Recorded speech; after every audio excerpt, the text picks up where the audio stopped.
Hello, I'm Nadine Skodro, and I'm the Manager of Government Affairs with the Naperville Area Chamber of Commerce. Joining me today is Brian Dougherty with Goldstein, Skrodsky, Russian, Nemec, and Hoff. Brian is a partner with the firm, and he specializes in employment and labor law. Thanks very much for joining us today, Brian. Thank you for having me. Great. Can you tell us a little bit about yourself and your firm? Sure, I've been practicing law since 1999.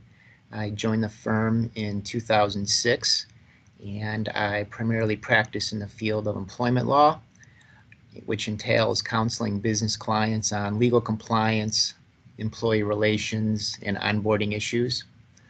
I also litigate employment disputes under state and federal law regarding issues such as breach of contract, restrictive covenants, and anti-discrimination laws. Our firm has various practice areas such as estate planning, corporate, and litigation, and real estate as well. Perfect. So this coming Thursday, November 30th, starting at 8 o'clock in the morning, we are going to be hosting a webinar about the Paid Leave for All Workers Act.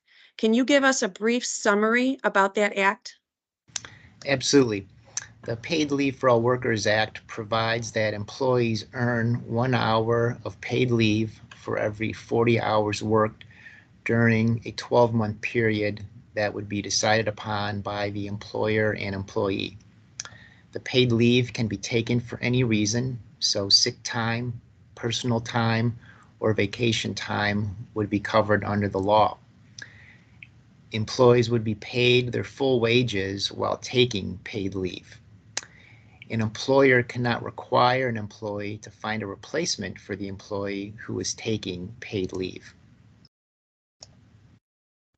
Great. So what are you finding to be the main concerns that employers are having with implementing the act? Based on talking with clients and reading articles and attending Illinois Department of Labor webinars on the issue, some of the concerns I'm finding are as follows. Whether existing paid leave policies comply with the Paid Leave for All Workers Act, companies that have employees that are working outside of Illinois and also in some instances working within the state of Illinois, and whether they need to comply with the new law.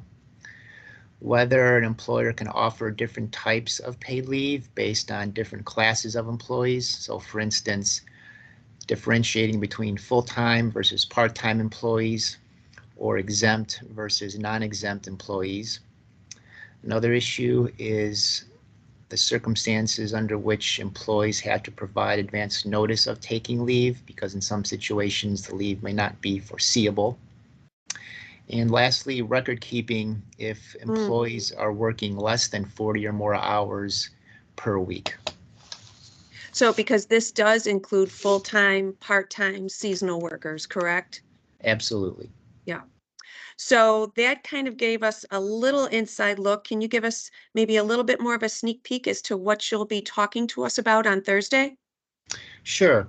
I will be discussing who the law applies to, because there are various what I call exemptions under the law based on where the business is located, whether the employee is working in, like, for instance, Chicago or Cook County, because those have ordinances that may apply as well.